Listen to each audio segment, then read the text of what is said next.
amannya gange naye nisiri musiraamu naye pulojekiti eyo ngenda gissaako obukadde 10.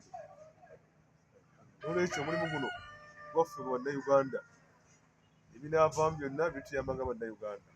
N'olwekyo tukubiriza musiraamu si musiraamu ne buli yenna ayagaliza okubeera nti eddiini etambula, ensi etambula munda mu ggwanga n'ebweru waayo.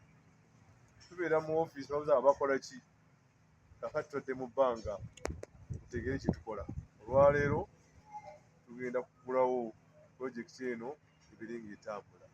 Twaniriza buli muntu yenna abatuwa seminti, abatuwa emitayimbwa, abatuwa buli kyonna ekisoboka okubeera nga kiyimiriza omulimu guno, tujja kubeera nga tukyaniriza insha Allahu taala.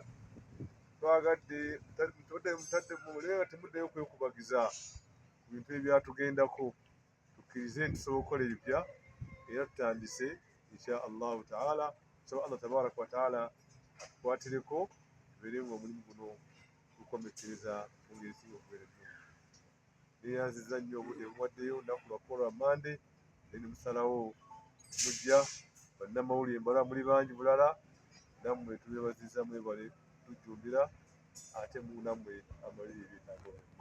Tulina nnyo bingi bisingako awo kasabe Katonda abeere nga atuwa enkomerero ennungi byonna. N'olw'okukkiriza, assalamu alaikum wa rahmatullahi wa barakatuh.